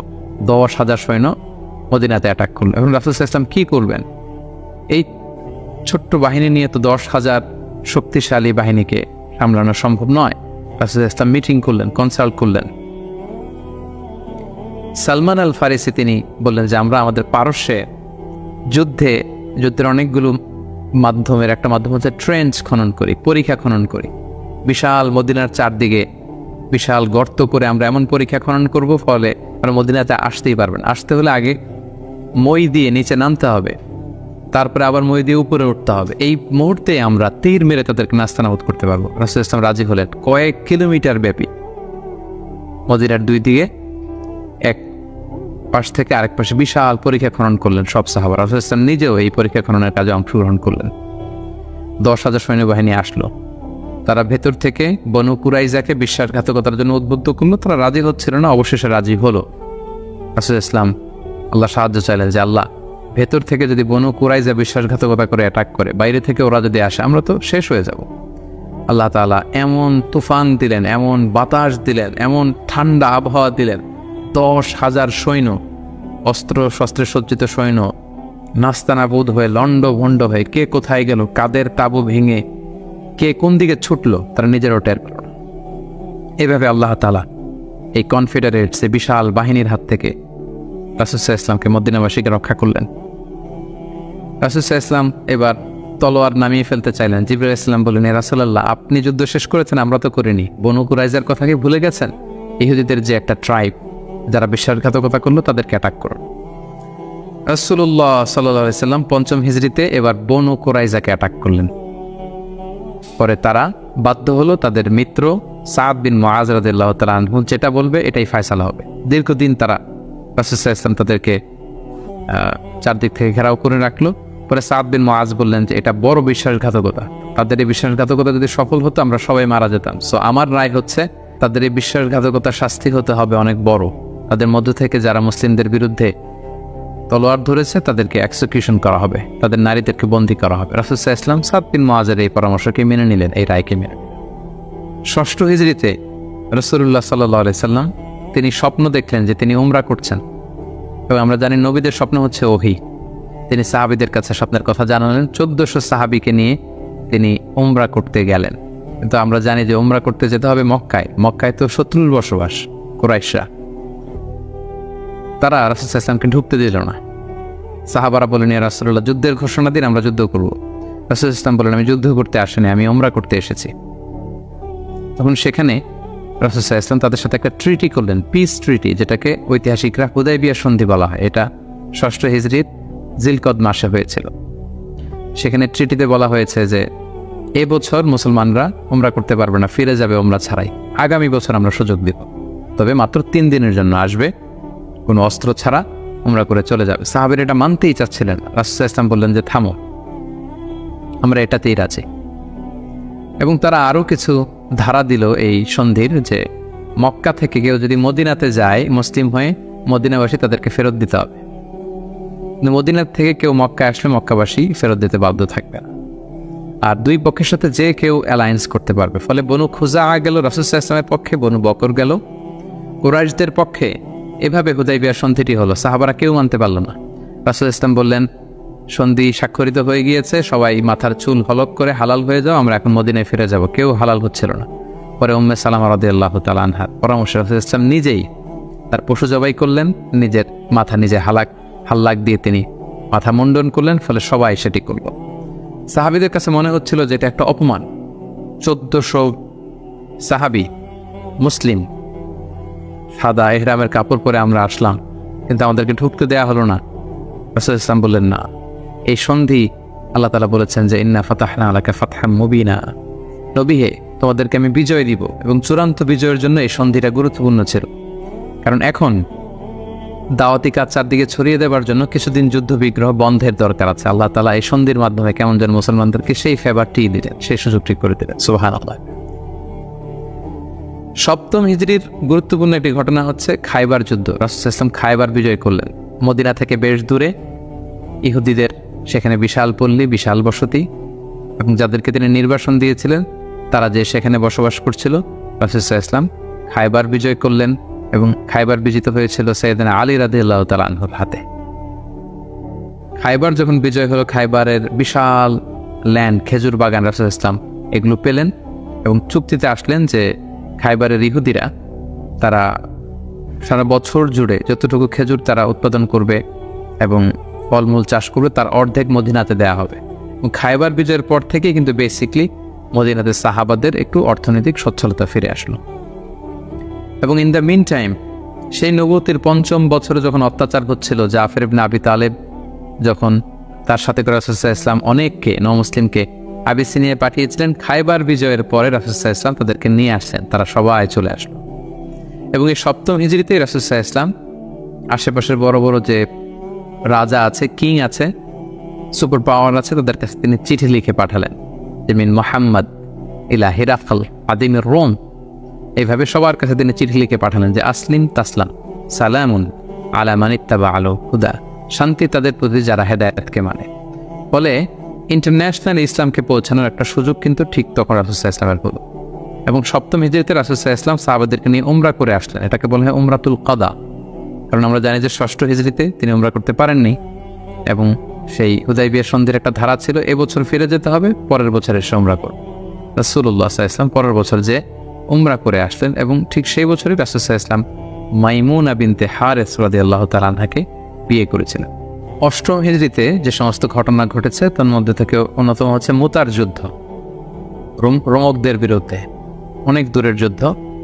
3 জন সেনাপতি রাসূল সাল্লাল্লাহু আলাইহি ওয়াসাল্লাম এখানে ফিক্স করে দিয়েছে, যায়েদ বিন হারিসা, জাফর ইবনে আবি তালেব, আব্দুল্লাহ ইবনে রাওয়াহা। কোনো অভিযানে তিনি 3 জন সেনাপতি দেন না, এই যুদ্ধে 3 জনকে তিনি সেনাপতি করলেন। তারা 3 জনই বুঝতে পেরেছেন যে তারা প্রত্যেকে শহীদ হবেন এবং সেটাই ঘটেছিল। রাসূল সাল্লাল্লাহু আলাইহি ওয়াসাল্লাম তাদের জন্য দোয়া করেছিলেন। সবশেষে খালিদ বিন ওয়ালিদ রাদিয়াল্লাহু তাআলা আনহুর নেতৃত্বে মুতার যুদ্ধ বিজয় হয়। 8ম হিজরির সবচাইতে সিগনিফিক্যান্ট ইভেন্ট হচ্ছে ফাতহু মক্কা, মক্কা বিজয়, যেটার কারণ হচ্ছে হুদাইবিয়া সন্ধিতে একটা অ্যালায়েন্স হয়েছিল। বনু খুজা ছিল মুসলিমদের পক্ষে, বনু বকর ছিল কুরাইশদের পক্ষে, এবং কথা ছিল কেউ কাউকে অ্যাটাক করবে না। কিন্তু বনু বকরের কিছু লোক কুরাইশদের সহযোগিতায় অস্ত্র নিয়ে তারা একদিন রাতে বনু খুজাকে অ্যাটাক করে তাদের 20 জনকে নিহত করে। রাসূল সাল্লাল্লাহু আলাইহি ওয়াসাল্লাম এই সন্ধিকে আর অটুট রাখলেন না, এই অপরাধকে বরদাস্ত করলেন না। রাসূল সাল্লাল্লাহু আলাইহি ওয়াসাল্লাম যাতে মাফ করে দেয় এটার জন্য আবু সুফিয়ানকে পাঠানো হয়েছিল, রাসূল সাল্লাল্লাহু আলাইহি ওয়াসাল্লাম মানলেন না। বিশাল এক বাহিনী নিয়ে 10,000 সাহাবীকে নিয়ে তিনি মক্কা অভিমুখে রওনা হলেন এবং তিনি মক্কা বিজয় করলেন। এটাকে ঐতিহাসিকভাবে ফাতহু মক্কা বলা হয়। রাসূল সাল্লাল্লাহু আলাইহি ওয়াসাল্লাম ফিরে আসলেন নিজের জন্মভূমিতে বিজয়ের বেশে। তিনি যে কাবার ভেতরে যত মূর্তি আছে এগুলোকে ভেঙে ফেললেন। বেলাল রাদিয়াল্লাহু আনহুকে বললেন, যাও কাবার উপরে উঠে আজান দাও। আজান দেয়া হলো। রাসূল সাল্লাল্লাহু আলাইহি ওয়াসাল্লাম নামাজ পড়লেন, কাবার ভেতরেও নামাজ পড়লেন। সবচেয়ে বড় 2 অপরাধীকে তিনি শাস্তি দিয়েছিলেন, বাকি সবাইকে তিনি মাফ করেছিলেন। সবাই ভয়ে কাঁপছিল। রাসূল সাল্লাল্লাহু আলাইহি ওয়াসাল্লাম বললেন যে লা তাসরিবা আলাইকুমুল ইয়াউম, আজকে তোমাদের প্রতি কোনো আক্রোশ নেই, তোমরা আমাদের ভাই, আমার আত্মীয়, ব্র্যাকি এলাকার লোক। রাসূল সাল্লাল্লাহু আলাইহি ওয়াসাল্লাম ক্ষমা করে দেন এবং রাসূল সাল্লাল্লাহু আলাইহি ওয়াসাল্লামের ক্ষমার এই নমুনা দেখে সবাই মুসলিম হয়ে গেল। রাসূল সাল্লাল্লাহু আলাইহি ওয়াসাল্লামের হাতে হাত রেখে শাহাদা পাঠ করলো। এভাবে মক্কা বিজয় হয়ে গিয়েছিল। মক্কা বিজয়ের পর 8ম হিজরির আরেকটা বড় ইনসিডেন্ট হচ্ছে হুনাইনের যুদ্ধ। মক্কাতে রাসূল সাল্লাল্লাহু আলাইহি ওয়াসাল্লাম 19 দিন অবস্থান করলেন। তার মদিনাতে ফিরে আসার আগেই বনু সাকিফ, বনু হাওয়াজিন যারা তায়েফের অধিবাসী, তারা রাসূল সাল্লাল্লাহু আলাইহি ওয়াসাল্লামের উপর অ্যাটাক করার প্ল্যান করলো।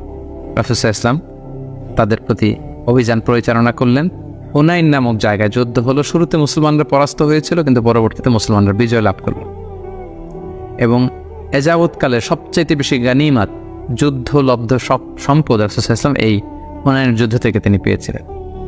এবং এই যুদ্ধে রাসূল সাল্লাল্লাহু আলাইহি ওয়াসাল্লামের সেই তুদমা হালিমা, তুদবোন শাইমা, তারা বন্দী হয়ে এসেছিল। রাসূল সাল্লাল্লাহু আলাইহি ওয়াসাল্লাম তাদেরকে চিনতে পারলেন, তাদেরকে ক্ষমা করে দিলেন, তাদেরকে অনেক অপূর্ব হুকুম দিলেন। 9ম হিজরিকে বলা হয় দ্য ইয়ার অফ ডেলিগেশনস, আমাল উফুদ। ইসলাম যেহেতু এখন একটা স্থিতিশীল শক্তিশালী অবস্থায় আছে, মুসলিম সাম্রাজ্য পৃথিবীর বিভিন্ন দেশ থেকে রাসূল সাল্লাল্লাহু আলাইহি ওয়াসাল্লামের সাথে অ্যালায়েন্স করার জন্য, জোট করার জন্য, তারা নিজেদের সমর্থন দেওয়ার জন্য অথবা শাহাদা পাঠ করে মুসলিম হওয়ার জন্য রাসূল সাল্লাল্লাহু আলাইহি ওয়াসাল্লামের কাছে এই বছর এসে নবম হিজরিতে এসে দেখা করতে লাগলো। এবং নবম হিজরিতে একটা বড় যুদ্ধ হয়েছিল যেটাকে তাবুকের যুদ্ধ বলা হয়।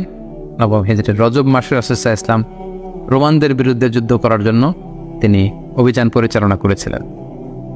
এবং এই সময়টা ছিল প্রচণ্ড গরমের সময় এবং খেজুর পাকার মুহূর্ত। ফসল পেকেছে, ফসল কেটে ঘরে উঠাতে হবে, প্রচণ্ড গরম, সফরের দূরত্ব অনেক বেশি। মুনাফিকরা নানা তাল বাহানায় রাসূল সাল্লাল্লাহু আলাইহি ওয়াসাল্লামের কাছে ওজর আপত্তি করলো, রাসূল সাল্লাল্লাহু আলাইহি ওয়াসাল্লাম মেনে নিলেন। আর মুসলিমদেরকে নিয়ে রাসূল সাল্লাল্লাহু আলাইহি ওয়াসাল্লাম তাবুকে গেলেন। তাবুকে যে রাসূল সাল্লাল্লাহু আলাইহি ওয়াসাল্লাম সেখানে 20 দিন অবস্থান করলেন। আসলে সেখানে কোনো যুদ্ধ হয়নি। মুমিনদের ইমানি পরীক্ষার জন্য আল্লাহ তাআলা সর্বশেষ পরীক্ষাটা করলেন। মুসলিমদের এই বিশাল বাহিনী দেখে রোমান সাম্রাজ্যের সৈনিকেরা তারা যুদ্ধ করতে অস্বীকৃতি জানালো। যুদ্ধ ছাড়াই বিজয়ের বেশে রাসূল সাল্লাল্লাহু আলাইহি ওয়াসাল্লাম তাবুক থেকে ফিরে আসলেন। ফিরে আসার পথে রাসূল সাল্লাল্লাহু আলাইহি ওয়াসাল্লামকে জানানো হলো যে মুনাফিকরা একটা বিশেষ মসজিদ বানিয়েছে, সেখানে আপনাকে নিতে চায়। আপনি যে একবার নামাজ পড়াবেন, তারপরে সেখানে তারা ষড়যন্ত্র করবে। তাই তাদের ষড়যন্ত্রের মূলোৎপাটনের জন্য আপনি মদিনাতে ফেরার আগেই এই মসজিদকে জ্বালিয়ে দিবেন। আল্লাহ তাআলার অর্ডার। এই মসজিদের নাম হচ্ছে মসজিদে দিরার। মুমিনদের মধ্যে ডিভাইডেশন, ক্ষতি এবং সমাজের মধ্যে ক্যাওস সৃষ্টি করার জন্য, মুসলিমদের মধ্যে ঐক্যের মধ্যে ভাঙন তৈরি করবার জন্য তারা এই মসজিদ তৈরি করেছে। রাসূল সাল্লাল্লাহু আলাইহি ওয়াসাল্লাম পাঠালেন সাহাবীদেরকে, এই মসজিদকে জ্বালিয়ে দেয়া হলো। এবং এই নবম হিজরিতেই তায়েফের বনু সাকিব গোত্র এসে ইসলাম ধর্ম গ্রহণ করলো। এবং রাসূলুল্লাহ সাল্লাল্লাহু আলাইহি ওয়াসাল্লাম নবম হিজরিতে আবু বকর রাদিয়াল্লাহু তাআলা আনহুকে হজের আমির বানিয়ে হজে পাঠালেন। বললেন যে আবু বকর যাও, তুমি যে এবার হজের লিডিং তুমি দিবে, আর বলে আসবে যে আগামী বছর 10ম হিজরিতে আমি নবী হজে যাব। এবং বলে দিয়ে আসবে যে আগামী বছর থেকে কোনো মুশরিক আর হজ করতে পারবে না। রাসূল সাল্লাল্লাহু আলাইহি ওয়াসাল্লামের নির্দেশনা পেয়ে নবম হিজরিতে আবু বকর রাদিয়াল্লাহু তাআলা আনহু তিনি হজ পরিচালনার জন্য গেলেন। এবং যাওয়ার পথে পথিমধ্যে সকল আরব গোত্রগুলোকে তিনি জানিয়ে দিলেন যে আগামী বছর কিন্তু নবী হজে আসবে, ফলে কোনো মুশরিক আর আগামী বছর থেকে হজের সুযোগ পাবে না। এবং এই নবম হিজরিতে রাসূল সাল্লাল্লাহু আলাইহি ওয়াসাল্লাম জাজিরাতুল আরবের বিভিন্ন এলাকায় ইসলামের দাওয়াত পৌঁছানোর জন্য বিভিন্ন সাহাবাদেরকে দায়িত্ব দিয়ে দাঈ ইলাল্লাহ হিসেবে পাঠিয়েছেন। এবং ঠিক তখনই আল্লাহ তাআলা আয়াত নাজিল করলেন, ওয়ারাআইতান নাসা ইয়াদখুলুনা ফি দীনিল্লাহি আফওয়াজা। অর্থাৎ হে নবী, আপনি দেখবেন দলে দলে জাজিরাতুল আরবে লোকজন ইসলামের ছায়াতলে চলে আসছে। এবং সেটাই হলো, দলে দলে লোকজন ইসলাম ধর্ম গ্রহণ করতে লাগলো। 10ম হিজরিতে রাসূল সাল্লাল্লাহু আলাইহি ওয়াসাল্লাম মুআয ইবনে জাবালকে আলী রাদিয়াল্লাহু তাআলা আনহুকে ইয়ামানে পাঠালেন, খালিদ বিন ওয়ালিদকে নাজরানে পাঠালেন। এবং 10ম হিজরিতে রাসূল সাল্লাল্লাহু আলাইহি ওয়াসাল্লাম হজে বের হলেন।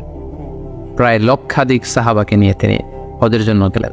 সহিহ মুসলিমের বর্ণনা, জাবের রাদিয়াল্লাহু তাআলা আনহু বলেন, মদিনা থেকে জুলহুলাইফা থেকে হেরাম বেদে রাসূল সাল্লাল্লাহু আলাইহি ওয়াসাল্লাম যখন বেরোলেন, আমি তাকিয়ে দেখি ডানে হাজার হাজার সাহাবী, বায়ে হাজার হাজার সাহাবী, সামনে পেছনে হাজার হাজার মানুষ।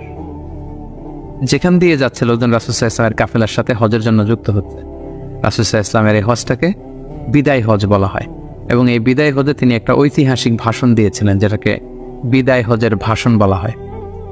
দিনটা ছিল জুমাবার। রাসূল সাল্লাল্লাহু আলাইহি ওয়াসাল্লাম তিনি আরাফার ময়দানে জিলহজ মাসের 9 তারিখে ঐতিহাসিক ভাষণ দিয়েছিলেন। এই বিদায় হজের ভাষণ, যেখানে তিনি জাহিলিয়াতকে কবর দিয়েছিলেন। জাহিলিয়াতের সবকিছু তিনি সেদিন ড্যামলিশ করেছিলেন। সুদকে তিনি পায়ের নিচে স্থান দিয়েছিলেন।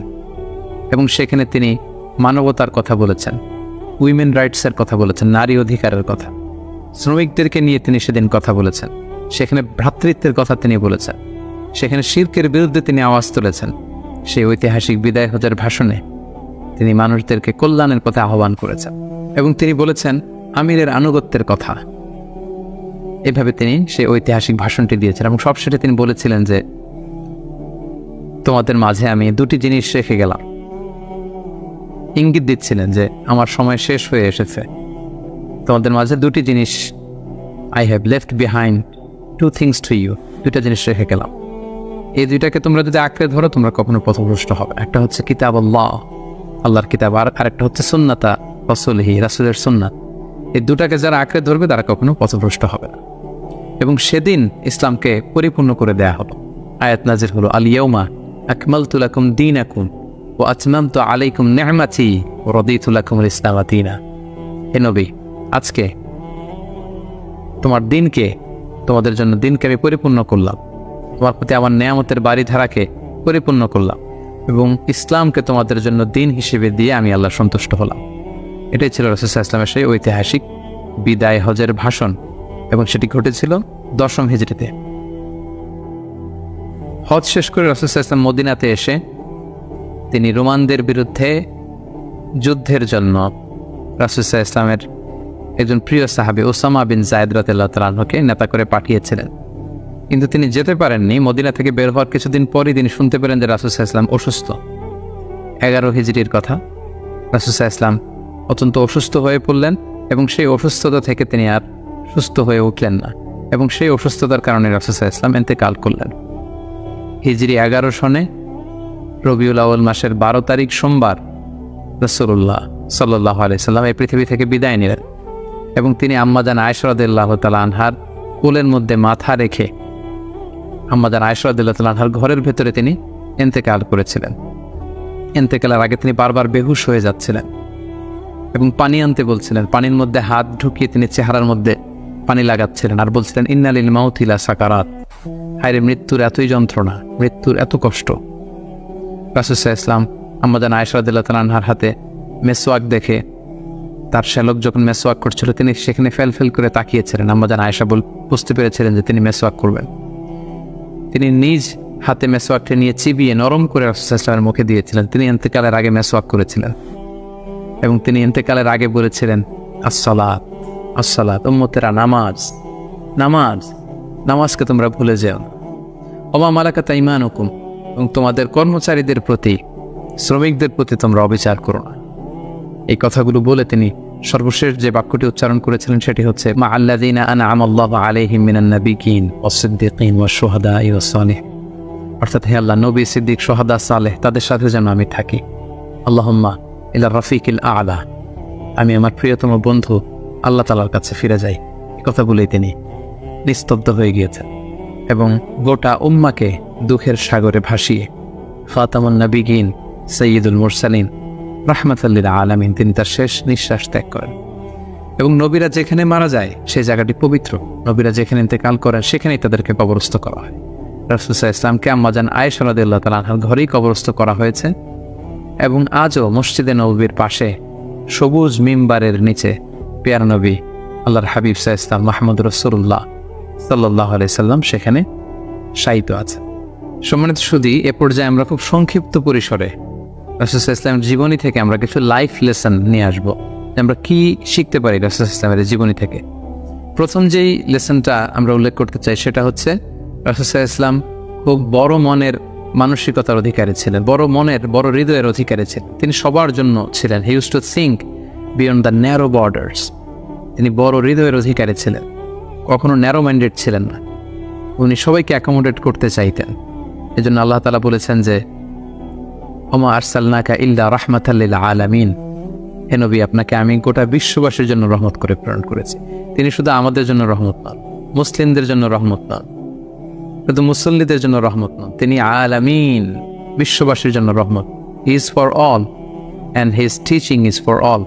রাসূল সাল্লাল্লাহু আলাইহি ওয়াসাল্লামের শিক্ষা, দিক নির্দেশনা, তার দেয়া হেদায়েত, এগুলো সবার জন্য। এটা আমরা জানতে পারলাম।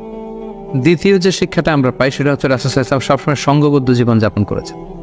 আমরা যদি দেখি, মক্কাতে সংঘবদ্ধ, মদিনাতে সংঘবদ্ধ, যেখানে তিনি ছিলেন সংঘবদ্ধ ছিলেন।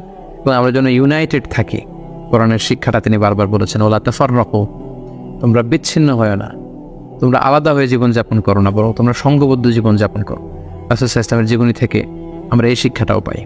3 নম্বর যে শিক্ষাটি আমরা পাই রাসূল সাল্লাল্লাহু আলাইহি ওয়াসাল্লামের জীবনী থেকে সেটা হচ্ছে, তিনি পিস লাভার ছিলেন, শান্তিকামী। কখনো সংঘাতে, সহজে বিরোধে জড়াতে চাইতেন না, সবসময় শান্তি প্রতিষ্ঠায় তিনি অগ্রগামী ছিলেন। আমরা যদি দেখি যে কুরাইশদের সাথেও কিন্তু তিনি পিস ট্রিটি করেছেন, শান্তি চুক্তি। সাহাবারা রাজি হচ্ছিলেন না, কিন্তু তিনি করেছেন। মদিনায় এসে তিনি মদিনা চার্টার করেছেন, মদিনা সনদ করেছেন, ইহুদিদের সাথে একসাথে থেকেছেন, থাকতে চেয়েছেন, কিন্তু মদিনা সনদ ভঙ্গ হয়েছে যখন তারা বিশ্বাসঘাতকতা করেছে। তার মানে তিনি সবসময় শান্তির পক্ষে ছিলেন, শান্তিকামী তিনি ছিলেন। সো আমরা যারা নবীজির উম্মত বলে নিজেদেরকে দাবি করি, আমরা যেন সবসময় শান্তিকামী হই, আমরা যেন শান্তির পক্ষে থাকি, এটা আমাদের জন্য শিক্ষা। 4 নম্বর যে শিক্ষাটি আমরা পাই সেটা হচ্ছে he was the flag bearer of justice. তিনি সবসময় ন্যায় বিচারের পক্ষে ছিলেন, ন্যায়ের পতাকাবাহী ছিলেন, ন্যায় বিচারের পতাকাবাহী। সবসময় ন্যায় যেখানে, সত্য যেখানে, ইনসাফ যেখানে, জাস্টিস যেখানে, তিনি সেখানে। তার প্রমাণ আমরা দেখি 20 বছর বয়সে তিনি যখন যুবক, তখন তিনি হিলফুল ফজুল নামে যুব সংঘ করেছেন। উদ্দেশ্য কি ছিল? যে মাল মাজলুম দিদ্দাল তালিম, আমরা সবসময় মাজলুমের পক্ষে থাকবো, জালেমের বিরুদ্ধে। কোনো জালেম যেন কোনো ব্যবসায়ীকে, ভিনদেশিকে, কাউকে যেন ঠকাতে না পারে, মাজলুমের পক্ষে লড়বার জন্য তিনি এটা করেছেন। তার মানে ইনসাফ, জাস্টিস, ন্যায় পরায়ণতার পক্ষে তিনি সবসময় কাজ করেছেন। সো আমরা যেন সবসময় ন্যায় পরায়ণতার পক্ষে থাকি, এটাই আমাদের জন্য শিক্ষা। 5 নম্বর যে ব্যাপারটা আমরা দেখি যে রাসূলুল্লাহ পুরো জীবনটা যদি আপনারা খেয়াল করেন, 40 বছর, তারপরে নবুয়তের 13 বছর, তারপর মদিনাতে 10 বছর, আমরা যদি দেখি যে সবসময় রাসূলুল্লাহ একটা স্ট্রাগলের মধ্য দিয়ে গিয়েছেন। তিনি আল্লাহর নবী, শুধু নবী নয়, শ্রেষ্ঠ নবী, আল্লাহর হাবিব। তার কাছে কোরআন নাজিল হয়েছে, তার কাছে ওহী আসতো, আল্লাহর সরাসরি সাহায্য তিনি পেয়েছেন, আল্লাহর সাথে কথা বলেছেন। তারপরও তার জীবন কিন্তু স্ট্রাগল মুক্ত ছিল না, সবসময় তিনি স্ট্রাগলের মধ্যে দিয়েছিলেন। আমরা একটু স্ট্রাগল করলে হতাশ হয়ে পড়ি, একটু বিপদে পড়লে হতাশ হয়ে পড়ি। আমরা যদি রাসূলের জীবনে দেখি তাহলে আমরা বুঝতে পারবো না, হতাশ হওয়া যাবে না, ধৈর্য ধারণ করতে হবে, কারণ struggle is the part of our life. আমার নবী স্ট্রাগল করেছেন, তিনি সংগ্রাম করেছেন, সো সংগ্রাম আমাদের জীবনের অংশ। এই শিক্ষাটা আমরা পাই। 6 নম্বর যে শিক্ষাটি আমরা পাই সেটা হচ্ছে রাসূলুল্লাহ সাল্লাল্লাহু আলাইহি ওয়াসাল্লাম ব্যক্তিগত জীবনে অত্যন্ত সৎ ছিলেন। ট্রুথফুলনেস ছিল ওনার গুণ, ট্রাস্টওয়ার্থিনেস অর্থাৎ সত্যবাদিতা এবং আমানতদারিতা। যে কারণে যে কুরাইশরা রাসূলুল্লাহ সাল্লাল্লাহু আলাইহি ওয়াসাল্লামের বিরোধিতা করতো, তারাই রাসূলুল্লাহ সাল্লাল্লাহু আলাইহি ওয়াসাল্লামকে উপাধি দিয়েছিল আস-সাদিক আল আমিন, সত্যবাদী, আমানতদার। এবং তিনি যখন সাফা পাহাড়ের উপরে দাঁড়িয়ে বলেছেন, আমি একটা তথ্য দিলে বিশ্বাস করবে? সবাই বলল, হ্যাঁ অবশ্যই করব, কারণ আমরা তো কখনো তোমার কাছ থেকে মিথ্যা বলতে শুনিনি। সুবহানাল্লাহ, চিন্তা করেন, নিজের জাতিগোষ্ঠীর এত বড় অ্যাকনোলেজমেন্ট, সবাই এক স্বরে বলে উঠলো, মা জাররাবনা আলাইকা ইল্লা সিদক, সত্য ছাড়া মিথ্যা তো কখনো শুনিনি। যেদিন তিনি হিজরত করবেন সেদিন তিনি তার ঘরে রাসূলুল্লাহ সাল্লাল্লাহু আলাইহি ওয়াসাল্লাম আলী রাদিয়াল্লাহু তাআলা আনহুকে রেখে গিয়েছিলেন। কেন? কারণ ওনার কাছে মক্কার অনেক লোকেরা আমানত রেখেছিল, সেই আমানতগুলো বুঝিয়ে দিতে আলী রাদিয়াল্লাহু তাআলা আনহুর 3 দিন সময় লেগেছিল। এত পরিমাণে ডিপোজিট ছিল, আমানতের বিভিন্ন জিনিসপত্র ছিল, সেগুলো আলী রাদিয়াল্লাহু তাআলা আনহু বুঝিয়ে দিয়ে তারপরে তিনি হিজরত করেছেন। কতটা আমানতদার ছিলেন আমাদের প্রিয় নবী।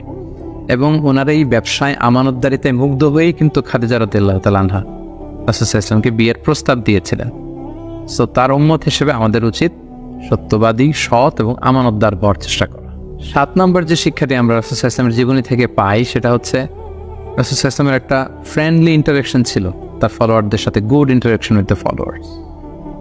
সাহাবীদের সাথে খুবই সুসম্পর্ক ছিল এবং সাহাবীরা কোনো পরামর্শ দিলে সেটা ভালো হলে তিনি আমলে নিতেন।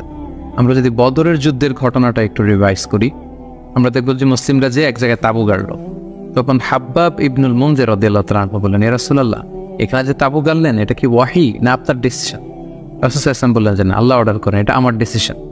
তিনি বললেন, না ইয়া রাসূলুল্লাহ, এখানে তাঁবু গাড়াটা ঠিক হয়নি, আমাদেরকে অবস্থান নিতে হবে ওই জায়গায়, বলে বৃষ্টির পানি আমরা পাবো, কুয়ার পানি আমরা পাবো, আর মুশরিকরা, কুরাইশরা তারা পানি পাবে না, আমরা পানি পান করবো, ওরা পানির অভাবে মারা যাবে যুদ্ধ ছাড়াই। রাসূলুল্লাহ সাল্লাল্লাহু আলাইহি ওয়াসাল্লাম বললেন, তাই তো, চমৎকার আইডিয়া, তাহলে সেটাই করি, চলো চলো আমরা এখান থেকে যে হাব্বাব যেখানে বলেছে সেখানে তাঁবু গাড়ি। তার মানে কতটা ফ্রেন্ডলি একটা ইন্টারাকশন ছিল ফলোয়ারদের সাথে।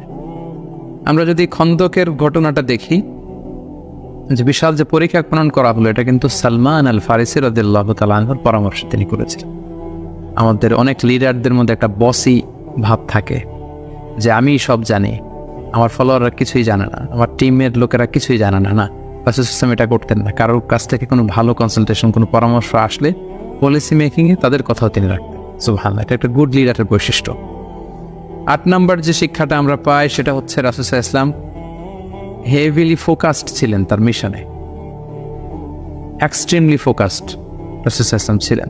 সেই যে মক্কায় তিনি তাওহীদের বাণী প্রচার করতে শুরু করেছেন, রিসালাতের বাণী প্রচার করতে শুরু করেছেন, আখিরাতের কথা মানুষকে প্রচার করতে শুরু করেছেন, তার যে দাওয়াতের ফোকাস, এই ফোকাস থেকে কোনো প্রলোভন, কোনো লোভ, কোনো স্ট্রাগল, কোনো বিপদ রাসূল সাল্লাল্লাহু আলাইহি ওয়াসাল্লামকে এক চুল পরিমাণ নাড়াতে পারেনি।